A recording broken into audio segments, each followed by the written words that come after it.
Afinal, de onde vem a tradução bíblica?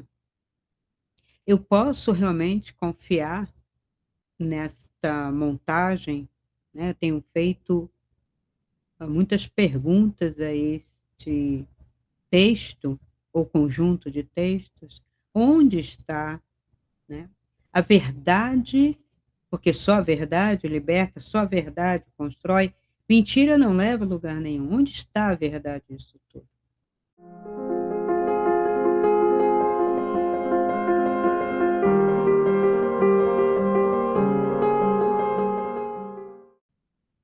Olá, pessoal.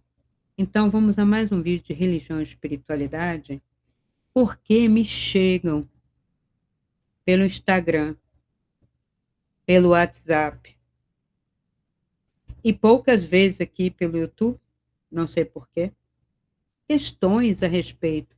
Mas Moisés não foi isso assim, assim, assim?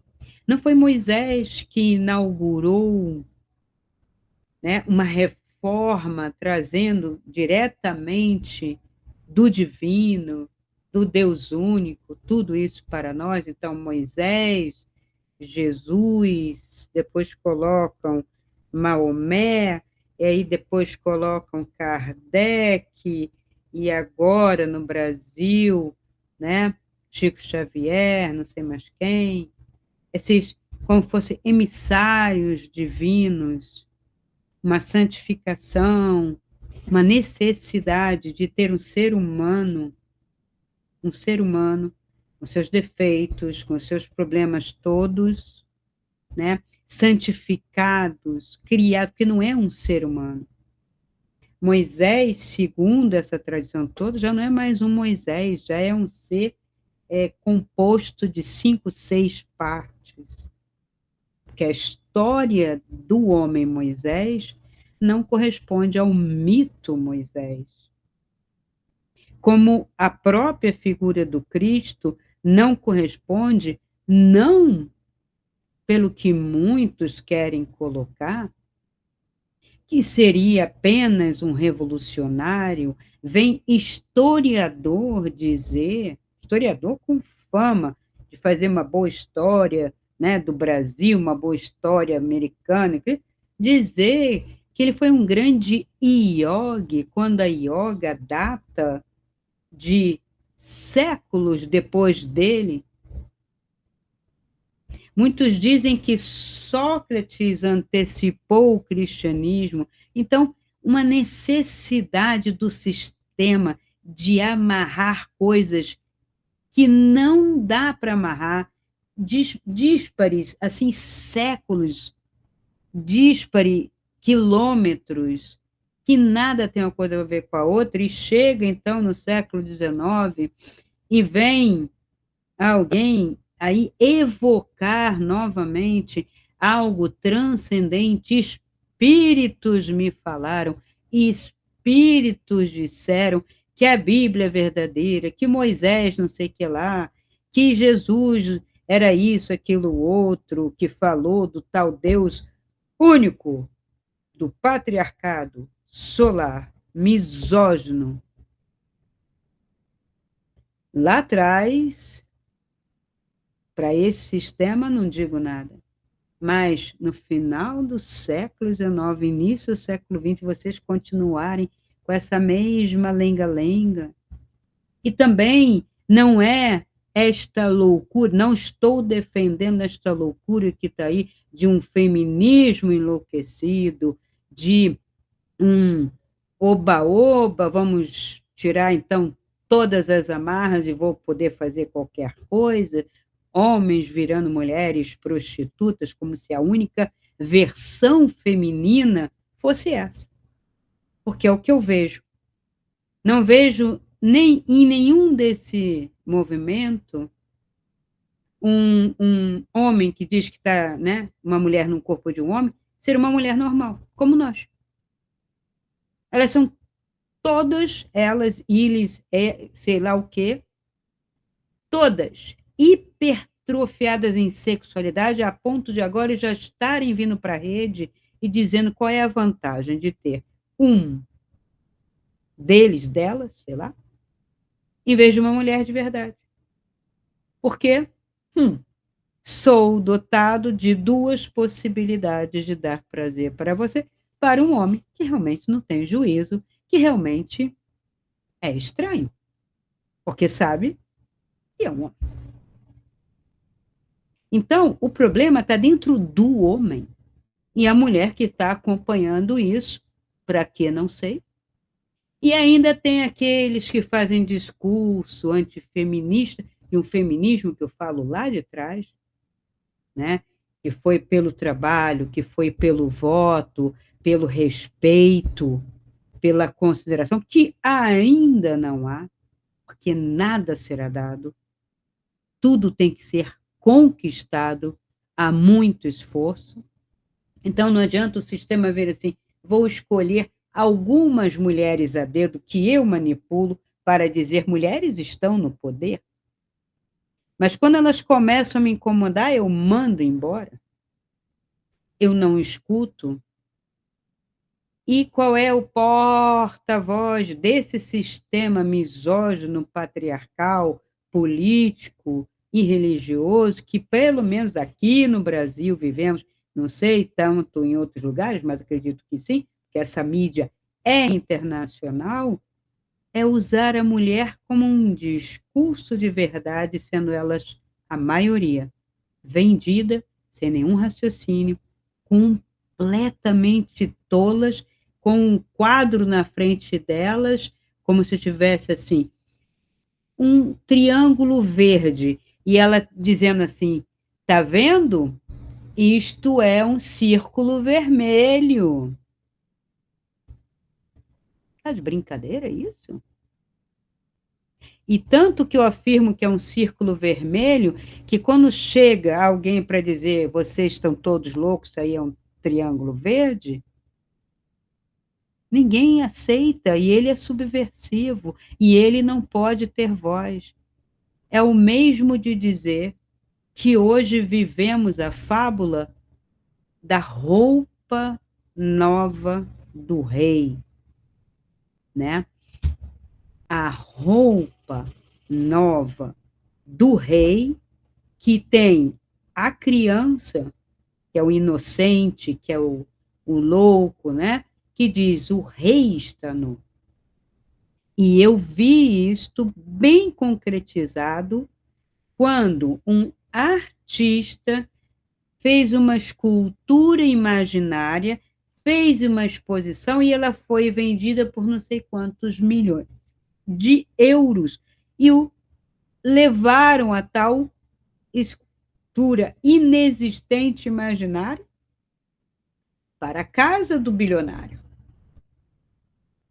Sou só eu que estou vendo essa loucura no mundo? Porque pessoas aplaudiram, a mídia noticiou sem nenhuma estupefação.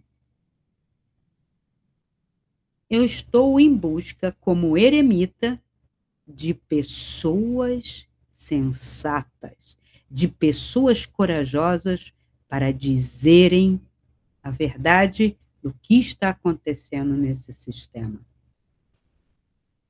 Só a verdade.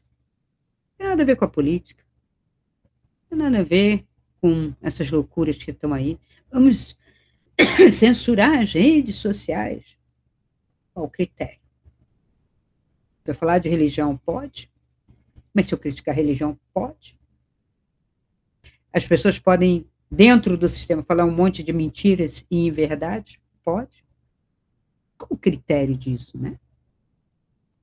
Por que tanta preocupação em legislar uma internet de redes sociais que é um picozinho de um iceberg e ninguém falar em deep internet nem dark internet, onde está a maior parte dos crimes e daquilo que é nocivo na sociedade e qualquer pessoa sabe disso. Qualquer um que comece a estudar um pouquinho internet sabe. E os ministros não sabem, os políticos não. Que é na deep internet que acontecem os crimes, os sequestros, as vendas ilegais e tal. Não sabem? É fake isso? Não. É teoria da conspiração? Isto não. Isto tem. E é sério. Mas isso não é censurado. É tão fácil, né, hackear uma conta, mas para se descobrir e hackear o caminho de um pedófilo, não? De um vendedor de armas, não?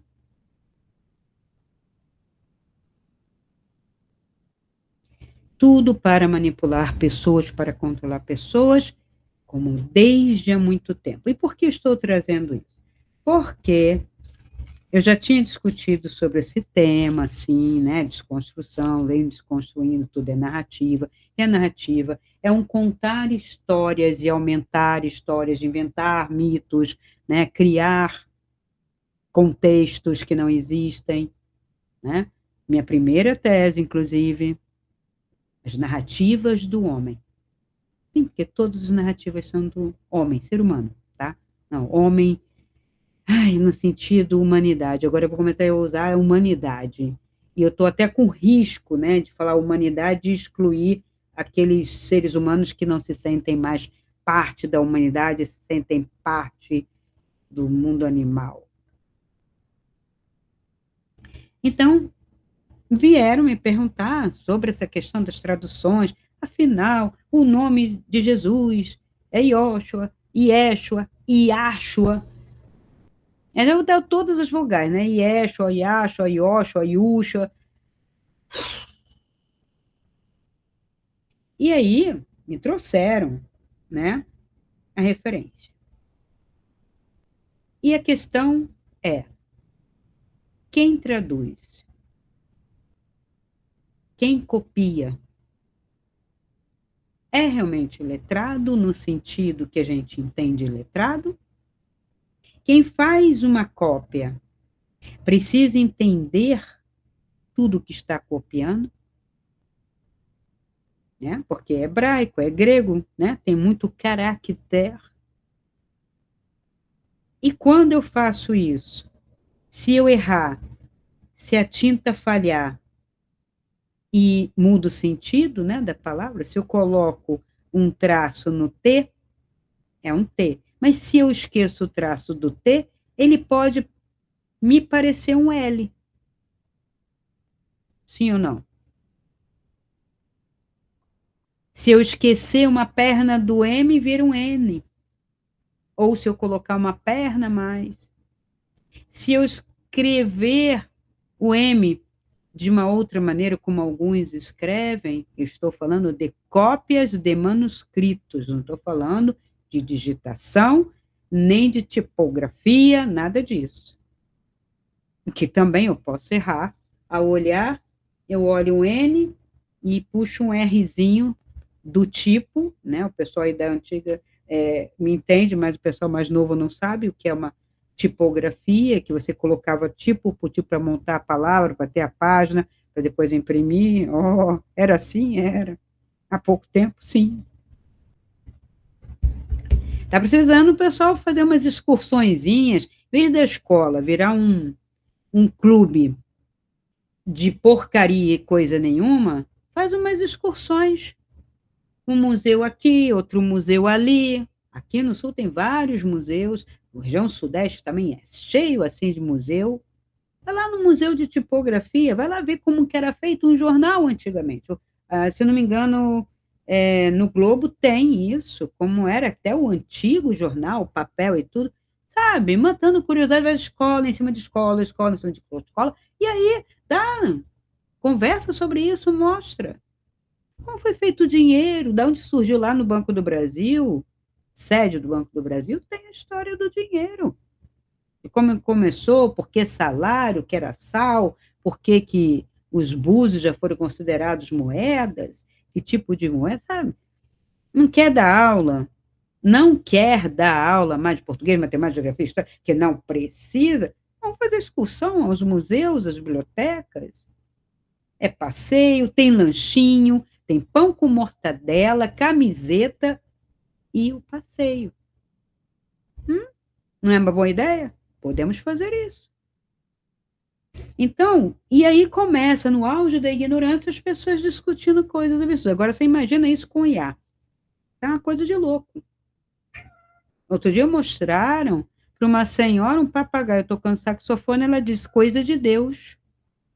Mas o saxofone é imenso, minha senhora. Não daria aquele som, muito menos o papagaio tocaria. Mas ela acha que sim, porque para Deus pode tudo. Mas é uma IA que fez. E ela não sabe nem o que é uma IA. Daqui a pouco ela está achando que a IA é uma emissária divina. Gatinho que saiu aqui. Né? A IA é uma emissária divina. Então tem gente que não sabe nem. Hoje é o século nem estuda, nem trabalha, nem sabe, nem entende, né? Então, eu fui ver essa questão. E aí eu começo a entrar em contato com coisinhas pequenas. Por exemplo, né, em hebraico tem uma letrinha que é o Resh e o Dalet. Então, as duas são tipo uma perninha assim, né? Puxa e desce. Só que o Dalet vai um pouquinho mais e desce. E o outro arredondado. Imagina isso copiando lá no deserto, e com certeza não tinha ar-condicionado, não era sempre no inverno, e região equatorial não tem muito inverno. Então temos que prestar atenção. Então, por causa desse possível erro de cópia, você pode ter tido uma distorção do próprio nome do Cristo. Yahshua quer salvar, Yeshua quer não sei o quê, um é guerreiro, outro é salvador. Bom, se juntar tudo, dá quase no mesmo. Que seria o nome dele? Traduzindo porque a gente entende, um Josué. Nem José seria. Seria um Josué. E isto vai implicar no texto apocalíptico, que foi o que me chegou. Por quê? Afinal, o Messias voltaria com o nome de Deus escrito na coxa? O que significa? Na coxa? Ou num estandarte? Porque se você mudar a palavra de Dagel, né, para Ragel, que é justamente essa diferença do Dalet para o Resh, eu tenho ou bandeira ou coxa. Então, afinal, ele estava trazendo, né, no Apocalipse, a imagem do Cristo, né? Apocalipse 19, se não me engano. Deixa eu ver aqui. 19 e 16, tá? Então, onde o nome do Messias estaria escrito ou numa bandeira, num estandarte, ou na coxa. E aí as pessoas começam a ver o significado desse nome na coxa, ao invés de falar, gente, teve um erro aqui. Tão simples, né? A gente pega um livro, estou aqui lendo o livro e falo, opa, tem uma palavra ali estranha. Você vai ver, há uma possibilidade da pessoa ter se enganado, ter tido um erro de impressão, sabe? Erro de digitação, erro de impressão, erros acontecem, gente. Textos sagrados são passíveis de erro que são escritos aqui. Por isso não são sagrados. São escritos aqui. E aí, a gente vai vendo, né? E no manto, ou na coxa, tem escrito este nome, Rei dos Reis e Senhor dos Senhores. Tradução de Almeida, que resolveu fazer, vou botar manto, bandeira e coxa ao mesmo tempo. Não sei se é coxa, não sei se é bandeira, lá sei, porque o Almeida vem traduzir já para o século XVI, né? Então, ele não tinha acesso à filologia, é uma tradução portuguesa, de um teólogo português, na época extremamente católico, daqueles assim, sabe, bem piegas, bem beato, e aí ele traduz, bota as duas palavras. Então, a pessoa tem a Bíblia, a Almeida, a outra não tem, e aí começa a discussão, não é na coxa, não é no manto, mas o Almeida diz que é nos dois, e aí o outro diz, não, na minha está escrito que é na bandeira, aí manto, bandeira, pode ser um manto, se cobriu com a bandeira, virou um manto, hoje é muito comum, né, a gente se cobre com a bandeira aí para fazer as manifestações. Então, o que fica disso? O que eu busco dentro de um texto, porque eu busco dentro de um texto tão traduzido, tão mexido, todo mundo falando.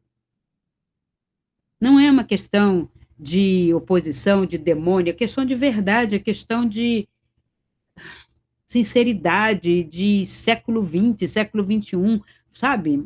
Já trouxemos isso longe demais. A mentira está se arrastando e ela está pegando máscaras e botando maquiagem, está parecendo drag queen. Você já nem reconhece mais quem está por trás da máscara, né? Aquela, como é que era o nome? Uma que andava nos patins, era difícil reconhecer o ser por trás daquela maquiagem, né? Era uma personagem, né? Eu vi algumas vezes no Rio de Janeiro, acho que era Isabelita dos Patins, ou alguma coisa dos Patins. Eu nunca fui muito chegada em televisão e nessas coisas, né? De massa, mas eu estava numa lanchonete, e aí, de repente, ela estava fazendo lá um evento, eu olhei e falei, nossa, quem será essa figura, né? Então, eu sabia que não era, né, um ser feminino, mas era aquele personagem, né, que faz. Até aí, tudo bem, ser personagem. Personagem, tá, gente? Persona. Aquilo que você não é. Sabe quando você vai representar um papel? Ah, eu vou ser Desdémona. Eu sou Desdémona? Não, eu sou Cris. Aí vou representar Desdémona. Aí vou fazer uma maquiagem, vou colocar uma máscara, mas eu sei que é uma persona. O pior é quando eu visto a máscara, eu vou e digo, eu sou Desdémona, né, aqui agora no mundo. Aí fica complicado. Então, em função disso, eu fico me perguntando, quando veio, né, todo o questionamento no século XIX, a religião é o ópio do povo, e a religião isso, a religião aquilo, e quando falavam religião, falavam das religiões monoteístas, se não me engano, ou da judaico-cristã, porque da outra ninguém pode falar. E aí o que fica? Qual a minha transcendência? Qual a minha razão? Como que eu sigo? Por como eu sigo? Pela filosofia? Porque o Estado não me dá nenhuma paternidade, nenhuma transcendência, não me dá nada. Aí vem o indivíduo que falou, né, também, que a religião é o ópio do povo, e diz que o ser humano é um ser que não tem consciência, que, na verdade, a consciência só existe coletivamente. Valeu, Marx, porque você tinha alguma consciência e a sua consciência não era coletiva, senão você não teria consciência nenhuma, porque você se defendia conscientizando pessoas, mas você entrou em contradição quando disse que não existe uma consciência do homem, e sim uma consciência coletiva, porque Marx não representava nenhuma classe, porque nem trabalhador ele era. Né? Ele é como muitos aí que a gente vê dentro desse partido de trabalhadores aí na Europa, né, Inglaterra, seja o que for, que são os que menos trabalham. Não são os caras mesmo, né, que pegam no pesado, né?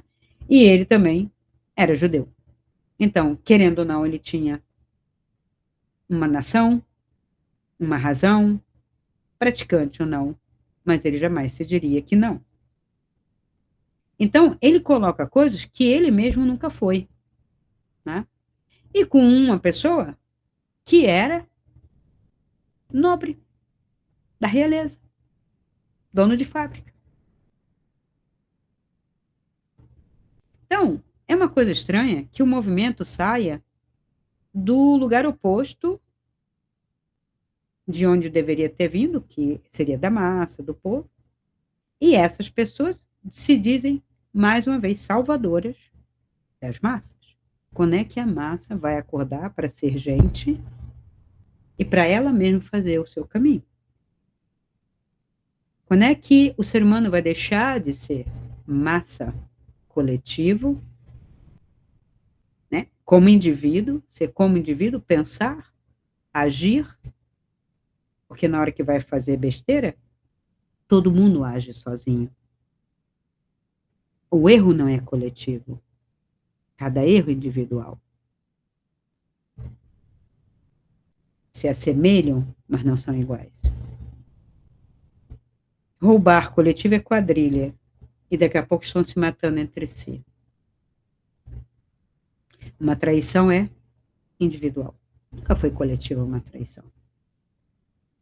É um indivíduo que trai o partido, é um indivíduo que trai a pessoa, um casamento, é um indivíduo que trai, um indivíduo que trai. Quando vários traem, já é motim, não é traição. E nem sempre é combinado. Está ali, Tiradentes para dizer. Tiradentes perdeu o pescoço, outros foram para o exílio, mas no meio deles tinha um que era o trair. A traição foi feita por um. Então, se a pessoa, para errar, está sozinha, por que não para acertar? Se para mentir está sozinha, muito embora a gente esteja vendo aí uma mentira se espalhando coletivamente, mas se você separar essas pessoas e fizer indagações, você vai ver as versões diferentes. Não vão falar a mesma coisa. Não vão fazer a mesma apologia, alguns vão até desistir. Então, é coletivo tanto quanto eu exponho as pessoas e elas se apoiam no coletivo para justificar. Mas, na verdade, é individual. O caminho da espiritualidade é individual, não é coletivo. A igreja, a instituição, o sistema colocou coletivo para controlar. Deus controla? Segundo essa igreja, sim. Todas as igrejas nesse sentido. E começou no judaísmo. E por quê? Porque Moisés, líder, né, de uma parte desse povo, porque os estudos mostram que era de uma parte, ele estava no poder e tentou dar um golpe naquela civilização, naquele momento, um golpe para tomar o poder do irmão. Não conseguindo, sai no deserto e trama contra o irmão, rouba o tesouro e invade uma terra. Esse é o tal líder espiritual tão iluminado que a gente vê na história. Não é para condenar, mas ele não é um líder iluminado. Ele foi criado e mitologicamente construído. Mas ele estava fazendo algo que ele achava correto, liberando uma quantidade de pessoas, vamos dizer aqui, né? O Rio Grande do Sul está querendo fazer uma independência, então alguém surge, lidera, aqui já teve o movimento Farroupilha, né? Então tem os heróis e tal, e carrega o pessoal numa outra direção. É isso. Aí tem erros, tem acordos. É isso que fez Moisés. E por que eu digo isso? Né? Porque o próprio texto, né, o Pentateuco, que é a Torá, a tal da Torá, ela já é uma colcha de retalho escrita em diversos momentos diferentes, e não foi em Moisés, ele não escreveu em pedras de safira que quebraram no deserto, e depois não reescreveu aquele código em outro tipo de pedra, basalto, calcário, que seja, ou mármore, mas ele copiou muita coisa do Egito, sim. Porque ele foi criado como um príncipe do Egito, irmão de Ramsés, e ele tinha toda aquela magia, conhecia todo aquele mecanismo, porque ele ia ser um, vamos dizer, um mini governador, um faraó, Ramsés, ele ia ser um outro faraó, um mini faraó, mas da outra província do Egito. E ele não quis, ele queria dali. E como teve, né, aquele evento que dizem que foi a punição, porque ele machucou um escravo e descobriu que aquele escravo era um hebreu, e aí ele matou o egípcio que estava, né, de propósito ou não, defendendo alguém da mesma linhagem que ele, linhagem, veja, mas ele era de uma linhagem original, mas ele não foi criado como egípcio. Então, eu nego a minha criação, que é outra loucura que está acontecendo aqui, com esse negócio de extraterrestre, eu sou humano, mas eu nego meu pai, minha mãe, humanos, meus avós, meu sistema, para dizer que a minha linhagem é felina? E aí vem meu papai e minha mamãe que me abandonaram aqui, que me exilaram aqui, que não me contam por quê? e eu vou respeitar e obedecer. Sim, pai. Sim, mãe. Vocês vieram aqui. Só que não vieram, não leva, não carrega, não aparece ninguém e continuam aí os órfãos e abandonados dos extraterrestres de todos os lugares possíveis. Gente, a humanidade está enlouquecida. Para onde você olha, se tem religião, se não tem religião, se é endinheirado, se não é endinheirado, se é, é tudo, sabe, com aquela coisa do louco, não é nem mais transtorno, nem distúrbio, porque é como você chegava, né, num local, né, de pessoas perturbadas, e eles diziam, sou Napoleão. Uhum, tinha uns 3 Napoleão no hospício. Eu sou o presidente, e isso a céu aberto também. Havia o Museu do Inconsciente com muita loucura. O ser humano é dado para a loucura assim, com uma facilidade incrível, mas isso é falta de conhecimento, de saber, de estrutura. O sistema promove isso, alimenta isso, mantém isso. Ele não condena isso, ele condena aquele com verdade, o filósofo, o poeta. Está lá em Platão, na República. Quem o rei de Siracusa vendeu, tirou, expulsou do seu reino como escravo? Platão, porque foi avisar para ele que o filósofo e o poeta poderiam trazer risco para a situação de um reino, poderiam questionar, promoveria uma revolução. É o filósofo e não o político que muda. O político faz acordos. Então, a questão, né, vem do nome do Yoshua, depois passou pela questão do Apocalipse, e é uma coisa que eu já fiz aqui também, né, falando dos Apocalipses, de todas as profecias. E hoje eu trouxe mais uns detalhes sobre, afinal, por que as religiões ancestrais, ligadas à natureza, primordiais ou filosóficas, não são apocalípticas, e somente essas. E quando eu falo essas, você tem um eixo, né, monoteísta, né, judaico, cristão e islâmica, que tem, né, as profecias e essa coisa apocalíptica, mas tudo aquilo que para ser reconhecido remete a essa mesma estrutura, que é os espiritismos da vida, com todas as suas versões, né, com terreiro, sem terreiro, também afirmando monoteísmo, trindade, etc., que não tem sentido algum, né? Você copiar e botar o nome dos seus deuses, né, puxando aquilo, então Oxalá, mas não sei quem, mas não sei quem. Ou então outra Yorumilá, né, Abatolá, e tal.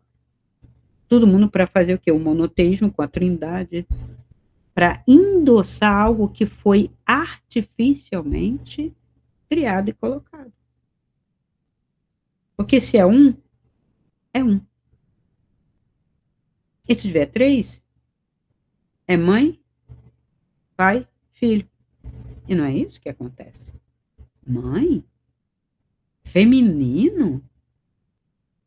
Porque a religião, né, da monoteísmo, nega tanto o feminino? Boa pergunta hoje, né? Porque dizer, é misógina, isso é só termo também.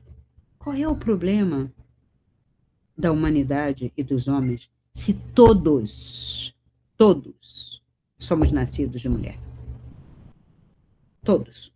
Metade da humanidade é mulher, nascida de mulher, e outra metade é masculina, nascido de mulher.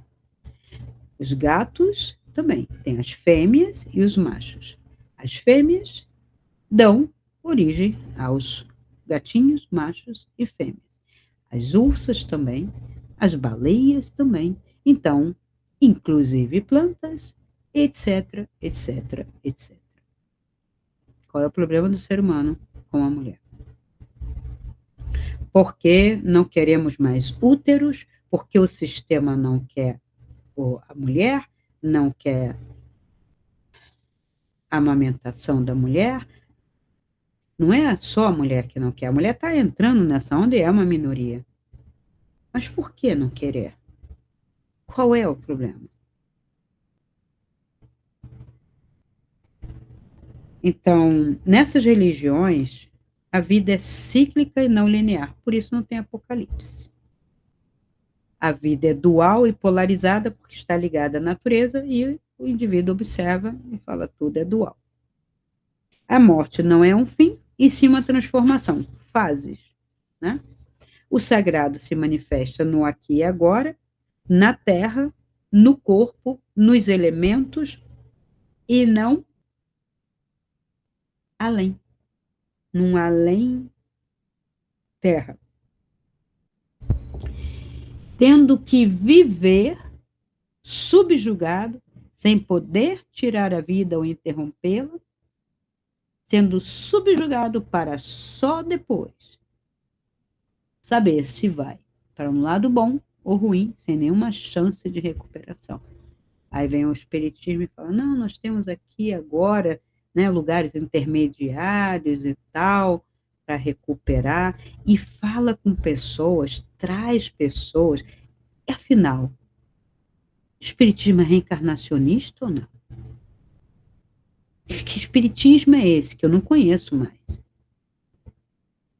Quando eu entrei em contato, sim, olha, estão trazendo a reencarnação, realmente, porque a reencarnação existe, porque teve vários fatos, pessoas que lembraram e tal.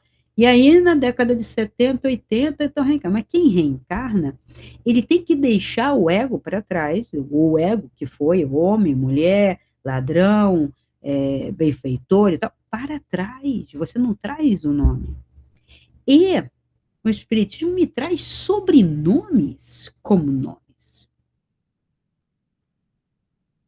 Imagina, estou eu lá, do outro lado, dando ar que falar com você, como se fosse nome. Ou Magalhães. Ou imagina, é o Silva. E Silva? Silva é sobrenome, porque Freud é sobrenome, né? E Sócrates não tinha sobrenome. E Platão, aquilo é apelido, né? Vai estudar história para saber os nomes verdadeiros.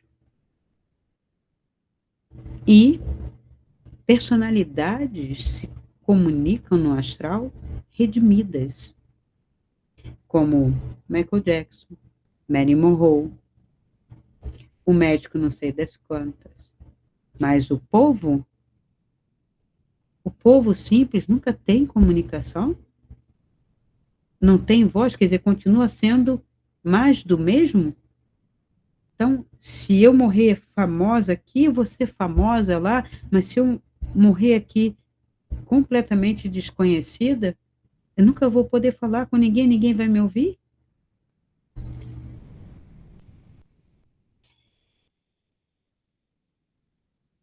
Complicado isso, né?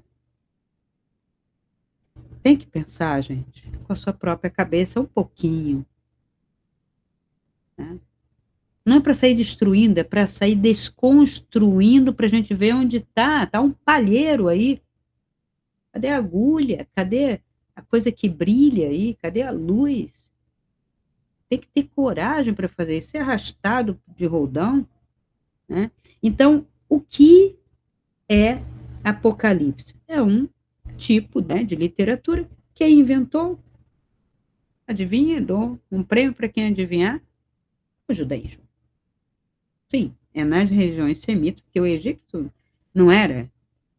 Tinha até o livro dos mortos para ajudar a fazer a transformação para a reencarnação. Não tinha isso. Babilônia também. Zoroastrismo, idem. Então, no judaísmo, né, pós-exílio, Apocalipse pós-exílio, do século 6 a 2 antes de Cristo, antes do Cristo nascer, tinha Apocalipse. Daniel, Enoque, uma parte de Isaías.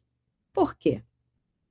Porque eles estavam sempre alertando, né, trazendo na base do medo, juntando, sempre com apontando um inimigo ali na hora, Então, a questão da dominação estrangeira, seja grega, seja persa, seja babilônica, então, sempre uma projeção simbólica com uma restauração escatológica, onde um Messias traria a justiça e a verdade e salvaria todo o povo. Então, messiânico escatológico é uma característica da religião monoteísta criada pelo judaísmo e que veio vindo. Por quê? Porque ao perceber que reis caem, que imperadores caem, que não fica um único e que um cultua um Deus, outro cultua um Deus, eles quiseram se fortalecer através do um eterno. No cristianismo vem o Apocalipse de João, escrito um século depois de Cristo, por isso que eu digo que não é o João discípulo que escreveu, é um texto de resistência ao Império Romano, com imagens que se referem a Roma, a Babilônia e etc. A tal da prostituta da Babilônia, que tantos falam, né? Que seria próprio Império Romano e por aí vai. A linguagem é, né, com metáforas, justamente para não ser pego, né? Existe uma vingança mística, um Deus vingativo aí, né? Julgamento, destruição do fogo do inferno para os infiéis, ainda que todos tenham sido criados pelo mesmo Deus. Ele não gostou e taca no fogo. Bom, dentro da cabeça dele deve funcionar. O Islã também tem a sua escatologia, também de paraíso e inferno, influenciado pela judaico-cristã, e hoje está aí brigando a beça, né? Não hoje, mas já há um certo tempo, e hoje está terrível, né? Está bem pesado isso. Não é todo, mas é uma parte que todas elas têm um lado místico completamente diferente. É muito curioso isso, muito curioso. Então, o Apocalipse, ele emerge como uma narrativa em povos, em grupos, né, que vivem opressão, colapso, frustração histórica e que transmutam ou tentam transmutar a impotência coletiva numa narrativa de justiça, de salvação para o futuro. Sempre de um grupo, claro, porque é um grupo que está sendo oprimido pelos outros, os outros vão para o inferno, vão queimar e eu vou ser salvo. Então, a intenção é manter uma ordem moral rígida, baseada no maniqueísmo bem e mal, né? Só tem preto e branco na Terra, né? Bem e mal. Uma autoridade central, que é divina, representada por um humano, aí nós temos um papa, temos um patriarca, temos alguma coisa assim, e há uma recompensa, né? Sempre há uma recompensa e uma punição, além vida sempre, nunca aqui, nunca. Aqui, aí é só máfia, que tem recompensa. Né? Na religião é fora do corpo, é além da vida, né? E isso é como se você quisesse, no fundo, encantar pessoas pela palavra, trazê-las envolvidas numa espécie de encantamento, submetidas à sua própria vontade para uma adoração, para um culto, criando ilusões, romantizando mesmo o medo e a dependência com o nome de amor e salvação. E isso está presente aqui, não é só nas tais grandes religiões monoteístas, como eu disse, tudo que sai de dentro da mesma, né? O movimento evangélico, pentecostal, e aí, não satisfeito com o pentecostal, tem o neopentecostal, e daqui a pouco vão ter outros, mas sempre referindo ao mesmo, e até aquilo que se opunha para trazer uma visão crítica, histórica e científica, que o Espiritismo surge disso, ele se rende, é absorvido e afirma mais do mesmo. Não tem um espírito para falar. O texto foi alterado, é mentira, é não sei o quê, isso aqui foi mexido, porque era uma das coisas que eu tentava fazer no astral, era buscar bibliotecas, inclusive fui na Biblioteca do Vaticano, e quem diz que foi, é muita mentira, depois de eu falar que fui lá, e eu fui para investigar justamente isso, e a outra foi para ver ET.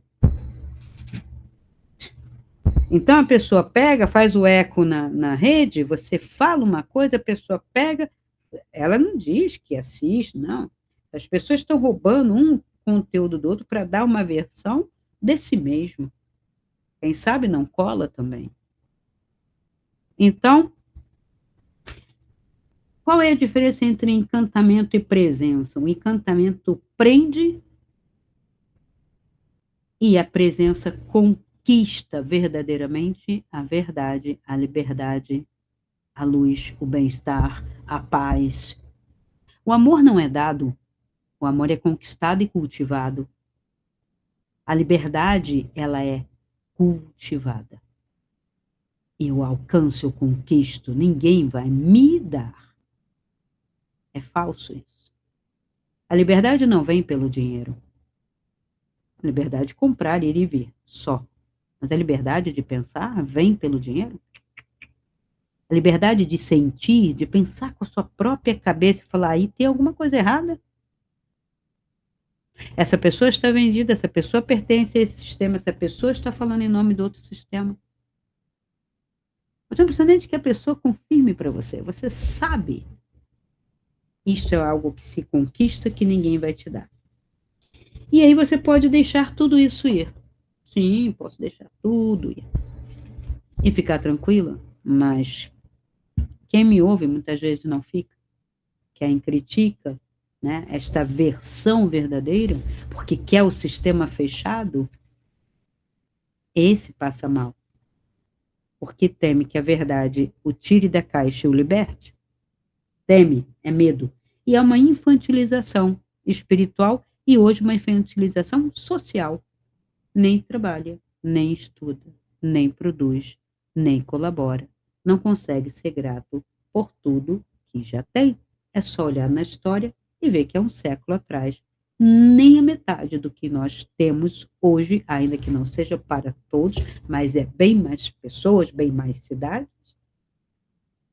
ainda se reclama, se reclama, se reclama do que a vontade que deve, o que você está fazendo de útil, ao invés de ficar com o seu chapéu ou pinico, pedindo sempre, quero mais, quero mais, quero mais, com que direito? E direito implica deveres.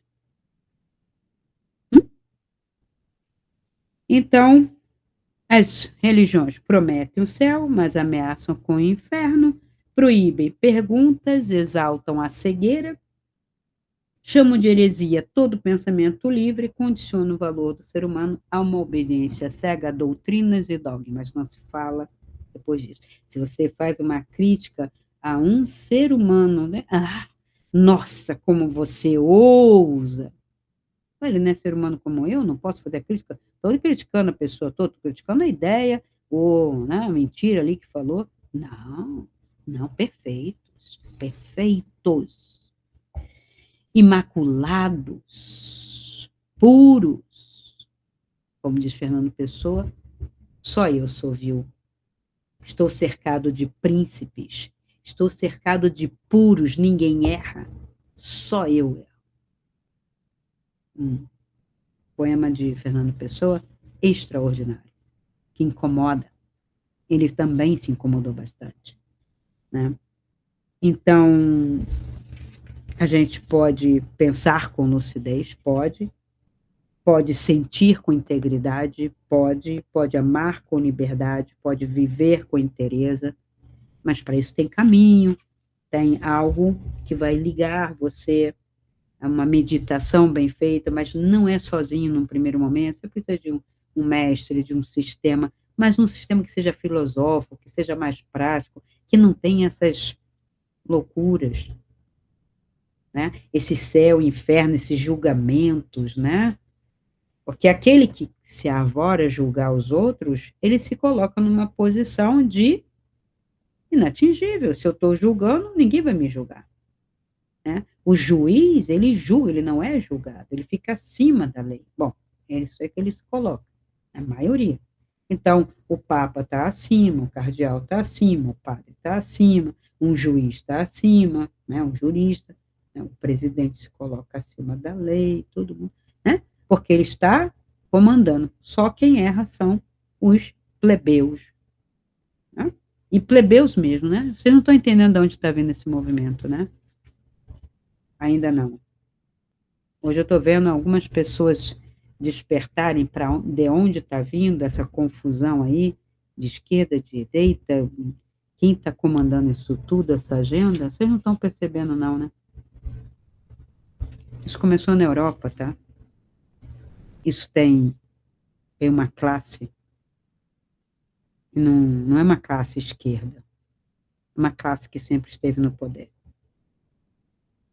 E que alguns republicanos, como Napoleão, seguindo o modelo romano, tentaram ir contra.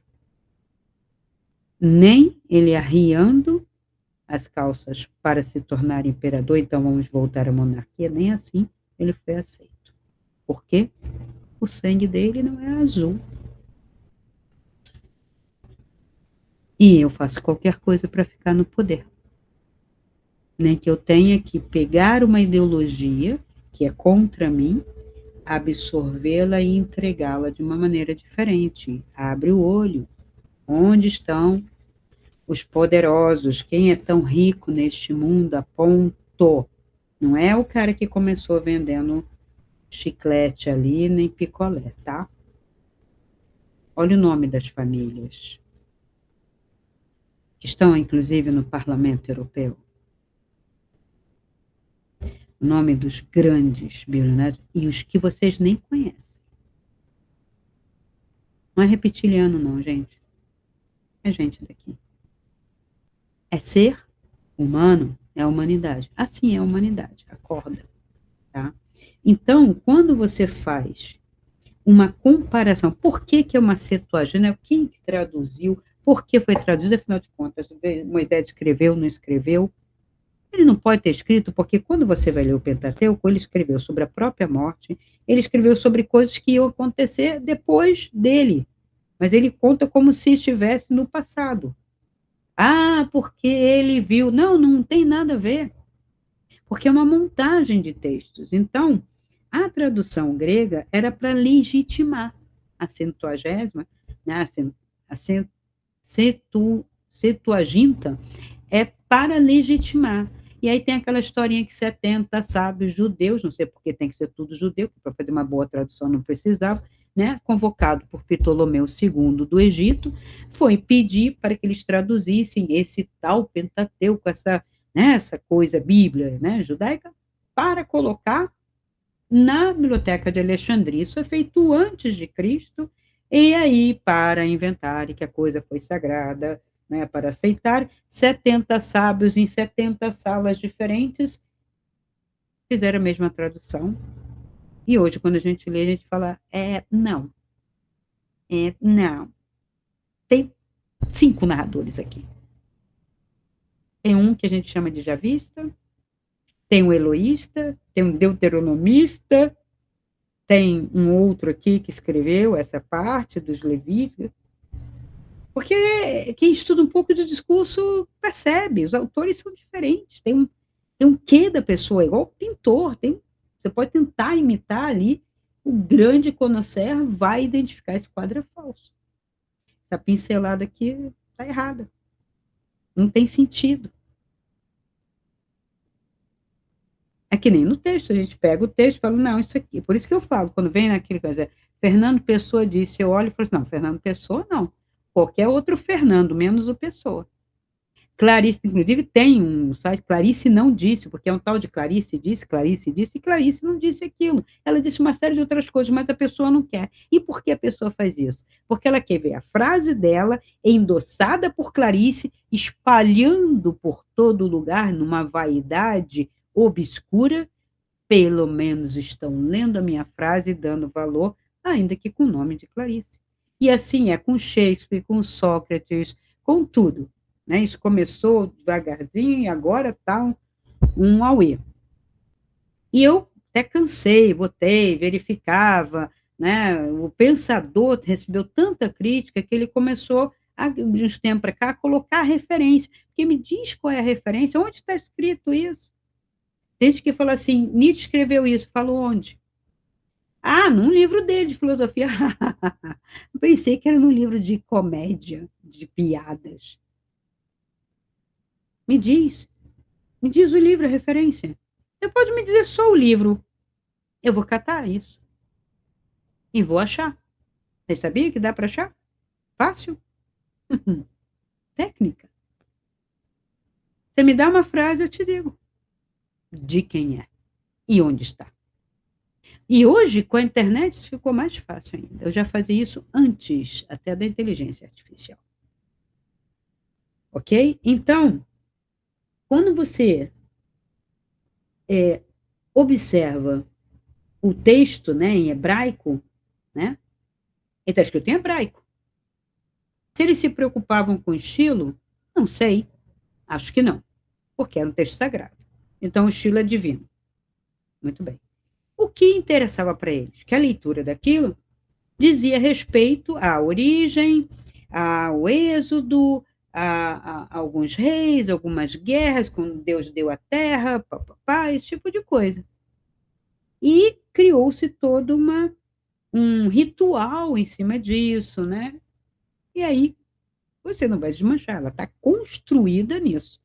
Aí no século XIX, século XX, vem as pessoas descobrindo, claro que as pessoas não vão aceitar. Já está, pela tradição, transformado em pedra. Está solidificado. Você não vai mudar. É assim. Só que quem chega agora fala, tá, então isso fica para os velhos, para os antigos, eu vou fazer algo diferente, né?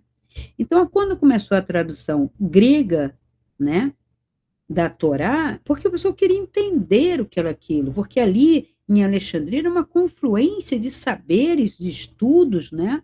E os manuscritos do Mar Morto, então, vieram desconstruindo isso, que ele é de 1947. Houve uma descoberta um pouco anterior, mas ficou guardada durante muito tempo no Museu de Berlim, e depois, talvez por medo, né, mesmo, e agora, né, depois da guerra, começou a se revelar uma série de questões, incluindo versões da própria Torá, que, claro, o mundo judaico não aceita. Então, o Pentateuco também tem um Pentateuco que era usado pelos samaritanos, porque Javé era cultuado de uma maneira diferente pelos samaritanos, por isso aquela rixa do samaritano, um samaritano, o samaritano carregou a cruz, o samaritano ajudou ali, porque eles eram diferentes, porque eles cultuavam Javé no maneira original, de uma maneira feminina, inclusive dentro d'água, do poço. Daí, aquela passagem, se soubesse, quem sabe diz, dá-me de beber esta água, a mulher tinha acabado de fazer a magia, invocado o nome lá no poço, chega Jesus e fala assim, me dá um copo dessa água? Ah, você é besta que eu vou te dar essa água? Acabei de fazer aqui meu ritual todo e você vem aqui me dar essa água? Ele fez, claro, de propósito, era um samaritano, ele sabia como era cultuado, e aí ele aparentemente faz esse discurso, né? A gente ter certeza, fica difícil, mas até que faz um certo sentido, tipo assim, você está cultuando aí numa água, num poço, né? Não estou dizendo para você vir para o meu lado, não, mas sabe quem é que está te falando? Eu vou te dar água viva. O que é água viva? É uma libertação do quê? Disso. Você tem que caminhar quilômetros no deserto para ir para um poço, para cultuar um Deus dentro de um poço. Veja isso. Só que ela não estava preparada para tanto, né? Então, você tem o texto em hebraico, depois você tem o grego koiné, você tem um aramaico misturado com hebraico nos manuscritos do Mar Morto, e você tem o dialeto samaritano, tá? Então, isso tudo tem datas diferentes, tá? Eu vou colocar isso até na descrição, algumas coisas do vídeo para vocês acompanharem. E aí você tem, e na tribo de Judá, a primeira, a Septuaginta, né? Que é 70 em Alexandria, no Egito. Os manuscritos foram encontrados perto do Mar Morto, em Quirã, né? E o Pentateuco samaritano na Samaria, que era uma região mais para cima, ok? Então, o que que você tem? Você tem a diferença só comparando esses 5 textos, Pentateuco 5, né? Esses 5 textos. E aí, para que isso? Né? Quem eu posso citar aqui? Bom, Natálio Marcos, que é o autor da Septuaginta em Contexto, ele contextualiza dentro da história, é um livro interessante para vocês lerem, né? Emanuel Tov, que é um especialista judeu, ele é especialista em manuscritos do Mar Morto e crítica textual, ele mesmo faz a crítica, ele mesmo vê a criação de mitos e tal, é bem interessante. E ler, procurar os manuscritos do Mar Morto, procurar esses textos antigos para perceber, né, esta manipulação. Qual é a questão? Né? A versão judaica, já vista, é antropomórfica. A eloísta é mais do norte de Israel, eles perceberam. A deuteronomista, ela data de Josias, que é do século 7 a.C. Então, um Pentateuco que foi escrito no século 10, 9, 7, 6, ou seja, do século 6 até o século 10 antes de Cristo, são pedaços de textos, né, que montam o tal texto único que Moisés escreveu. Moisés não andou no tempo assim. Então,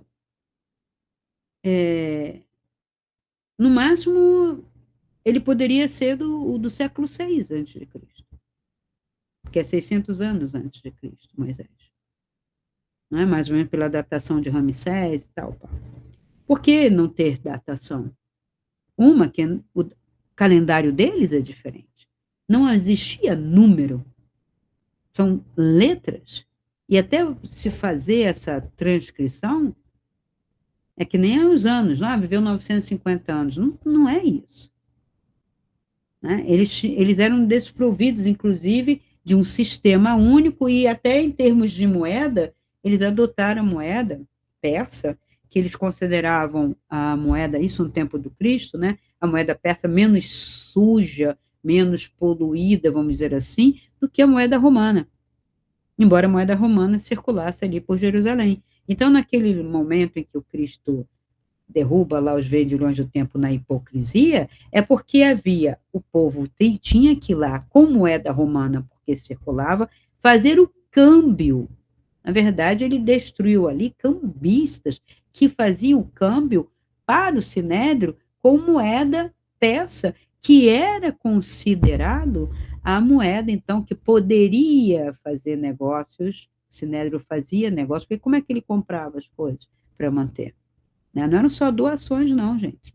Tinha que comprar material, incensos, óleos, isso e aquilo, aqueles negócios todos, né? Fora aquelas vestimentas todas, né? Que aquilo é tecido. Então, eles usavam o dinheiro persa. E qual era o dinheiro judaico? Tinha? Não, gente. Era um sistema bem mais primitivo do que vocês imaginam. Mas misturado. Tipo, a troca para o povo, o dinheiro para as elites. Alguma coisa semelhante hoje? Pode ser. Então, por que esse mito da Septuaginta foi mantido? Porque tem que ser controle religioso, né, para manter as pessoas divinamente inspiradas, monopólio, né, autoridade religiosa. E até hoje é isso. Ah, Cristina, mas a religião, mas e o Cristo, isso aqui, gente, vocês querem a luz? Vocês querem a verdade mesmo? Pega o que é essencial ali e pratica, quero ver. Pega o essencial e pratica. Amai-vos uns aos outros, perdoai 70 vezes 7, dai a César o que é de César, sem reclamar. Enfim, quando orares, vai para dentro do teu quarto, não fica na rua. Não fundei nenhuma igreja, ele não fundou a igreja. Vai para dentro do teu quarto e ora ao teu Deus, Pai e Mãe que está no céu. A tua origem Você pode falar universo, consciência cósmica, o nome que quiser. E também chegar hoje, como eu vejo físicos quânticos e tal, e dizer que tudo é uma inteligência artificial, tudo é um programa, tudo é ilusão, isso aqui, e trocar somente a nomenclatura e ficar tudo no mesmo, não está me dizendo nada. Porque Cristo meditava, não era porque ele era yogi, não, que a yoga surgiu bem depois. Meditava porque sempre se meditou, porque a meditação foi banida, foi pela Idade Média. Nem os judeus baniram isso. E porque o cântico e as danças são benéficas, você vai ver que toda religião que tem o seu lado mais esotérico tem isso. Mas para quê? Para se exibir? Não, para entrar em contato pelo movimento. Você pode entrar pelo estático na meditação, como pelo movimento. Porque o todo é as duas coisas sempre. Movimento e estagnação. E repouso. Luz e sombra.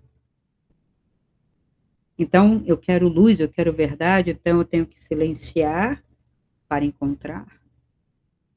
E estamos aí com a mentoria, né, de espiritualidade prática, que é simples, que, né, que tem, mas tem muita observação, tem que desconstruir muito ego, muita ideologia. Dá mais trabalho isso do que você sentar e meditar. Agora não adianta eu sentar, meditar, fazer 10 dias de meditação e depois sair igual. O mesmo. A meditação não vai fazer o milagre se você também não observar e não fizer. Mas vai melhorar bastante, né? Um mindfulness aí, se você quiser, sem religião, uma meditação, um zen ali, paradão, silencioso, pegando energia, já vai melhorar muito o teu cérebro. Se fizer com frequência, uma guiada também, já ajuda bastante. Agora, se você sai e vai para um tumulto, dizer que aquilo é religião, gritaria, cantoria, um berra mais do que o outro, fala um monte de asneira, um monte de coisa, como se Deus falasse língua, não tem, Deus não fala língua nenhuma. O rapaz que fez até uma espécie de estudo aí histórico, dando um aval a isso, não percebe que isso é uma manipulação, inclusive, da própria religião, que assim, além de eu falar, né, criticar quem é contra, montar um texto que é único, que tem que ser adorado como verdade, né? Tem evangélico que segura a Bíblia como se fosse um escudo. Olha aqui, né? Como se aquilo fosse um objeto sagrado. E não é. Então, quando a gente percebe isso, ele tem que viver aquilo, né? Você entra noutra esfera. Você precisa de um silêncio para ouvir, não um monte de vozes. É uma coisa só. E às vezes nada. E o teu cérebro muda. Aí entra a ciência também já provando isso, embora alguns não queiram, mas você muda, o cérebro muda. Ele tem essa característica de neuroplasticidade, você vai conseguir eliminar estresse, eliminar uma série de coisas e quem sabe ouvir algo mais transcendente, algo mais verdadeiro dentro do seu quarto, na natureza, sem precisar de selfie, sem se filmar, sem se exibir. Gente, chega, para, né? Então, é para buscar essa essência. E eu vou deixar algumas indicações de livro aqui embaixo, como eu sempre faço. Vou ver se eu encontro, né, na minha lista de vídeos, os dois que eu falo, um de Apocalipse, outro de narrativa também, que eu já trouxe esse tema, vocês podem, inclusive, escutar junto, né, o que faz mais sentido. E sim, vamos nos livrar dessas narrativas todas limitantes, de crenças horríveis, de medo, de terror, de prisão, de castigo. Vamos para um lado positivo, mais luminoso, gente. Nós estamos repetindo, repetindo, como se fosse uma roda que a gente repete. Vamos sair para a luz, sair para a paz, sair para o encontro consigo mesmo, sem medo de ser feliz, sem medo de estar em paz, sem medo de falar a verdade, ok? Então, até o próximo vídeo. Então, se esse vídeo ressoou com você, dê o seu like, faça sua pergunta nos comentários, compartilhe com seus amigos e se inscreva no canal. Assim poderemos alcançar um número ainda maior de pessoas e ajudar esse canal a crescer ainda mais. Pois afinal, como eu sempre digo, essa luz é para todos nós. Então ajude-nos a iluminar essa rede.